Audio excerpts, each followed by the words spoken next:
नमस्ते छात्रों। हम अपने पिछली अवधि में सत्साहस नामक पाठ के प्रश्नोत्तरों के बारे में चर्चा कर रहे थे। उसी को आज हम आगे बढ़ाएंगे। देखिए, तीसरा प्रश्न है, आशय स्पष्ट कीजिए। आशय स्पष्ट कीजिए क्या है? उच्च कोटि के साहस के लिए कर्तव्य परायण बनना परम आवश्यक है। कर्तव्य परायण व्यक्ति के हृदय में यह बात अवश्य उत्पन्न होनी चाहिए कि जो कुछ मैंने किया वह केवल अपना कर्तव्य समझकर किया। ठीक है, उत्तर हम ऐसे लिख सकते हैं कि इन पंक्तियों के माध्यम से लेखक ने उच्च कोटि के साहस के प्रदर्शन के लिए कर्तव्य परायणता की भावना को बहुत जरूरी बताया है। यदि कर्तव्य परायण व्यक्ति के मन में केवल अपने कर्तव्य का विचार हो, अहंकार की भावना नहीं हो, तो वह उच्च कोटि का साहस प्रदर्शित कर सकता है। ठीक है, दूसरा है प्रश्न, सत्साहस के लिए अवसर की राह देखने की आवश्यकता नहीं है, क्योंकि सत्साहस दिखाने का अवसर प्रत्येक मनुष्य के जीवन में पल पल में आया करता है। इसको हम ऐसे लिख सकते हैं कि इस कथन का आशय है कि सत्साहस दिखाने के लिए हमें किसी विशेष मौके की तलाश नहीं करनी चाहिए। इसके अवसर तो हमारे दैनिक जीवन में आया करते हैं। देश, काल और कर्तव्य का विचार करते हुए स्वार्थ रहित होकर हमें जीवन के हर मोड़ पर सत्साहस का प्रदर्शन करना चाहिए। ठीक है, आगे देखिए, चौथा प्रश्न है, निम्नलिखित वाक्यों को पढ़िए। सत्साहसी के लिए स्वार्थ त्याग परम आवश्यक है। परम आवश्यक यह क्या है? परम प्लस आवश्यक, यह दीर्घ का उदाहरण है, यह दीर्घ संधि का उदाहरण है। परम प्लस आवश्यक, परम आवश्यक। ठीक है, सर्वोच्च श्रेणी के साहस के लिए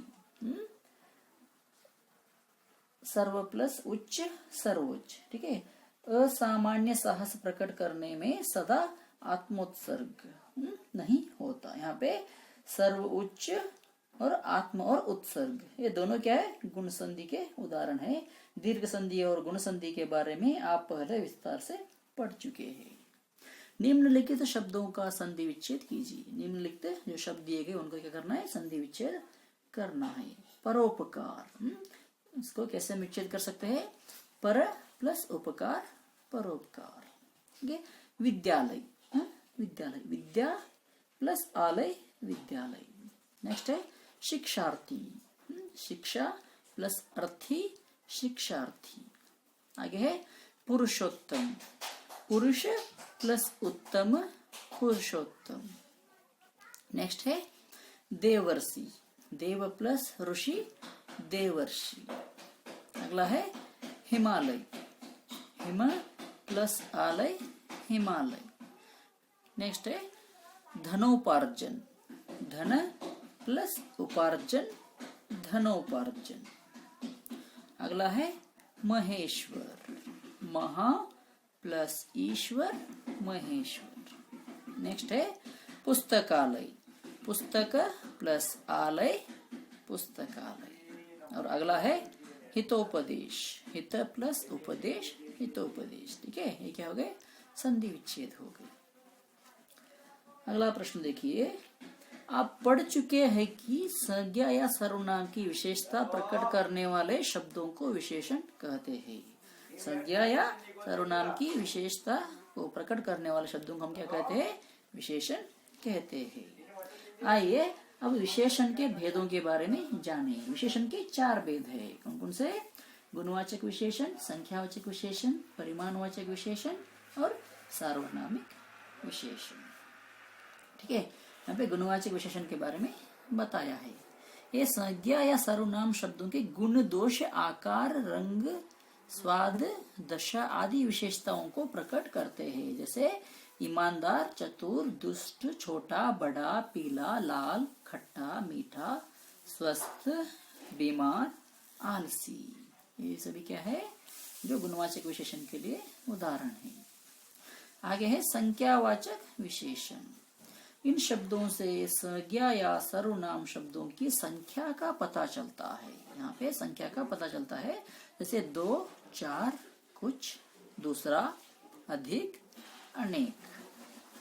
तो तीसरा है परिमाणवाचक विशेषण। यहाँ पे इन विशेषणों से संज्ञा या सर्वनाम की मात्रा या तौल का बोध होता है, उसकी मात्रा या उसकी तौल का यहाँ पे उसके बारे में बोध होता है। जैसे 3 मीटर, 1 लीटर, 4 किलो, थोड़ा बहुत आदि। और आखिर में है सार्वनामिक विशेषण, जो सर्वनाम शब्द संज्ञा शब्दों से पहले आकर विशेषण का अर्थ, विशेषण का जो कार्य करते हैं उन्हें सार्वनामिक विशेषण या सांकेतिक विशेषण कहते हैं। उदाहरण के लिए, वह लड़की पढ़ने में तेज है। इस वाक्य में वह क्या है? संकेतवाचक या सार्वनामिक विशेषण है, क्योंकि वह शब्द किसी विशेषण लड़की की ओर संकेत करता है। ठीक है, यहाँ पे आगे है, नीचे लिखे वाक्यों में रंगीन छपे विशेषणों के भेद बताइए। नीचे कुछ वाक्य छपे हुए हैं और उनमें जो रंगीन, जो डार्क अक्षर में दिखाई पड़ रहे हैं, उनको क्या करना है, हमें वह कौन से विशेषण है यहाँ पे बताना है। ठीक है, उन विशेषण के बारे में हम अपने कल की अवधि में चर्चा करेंगे। आज की अवधि में इतना ही काफी है। ठीक है, धन्यवाद।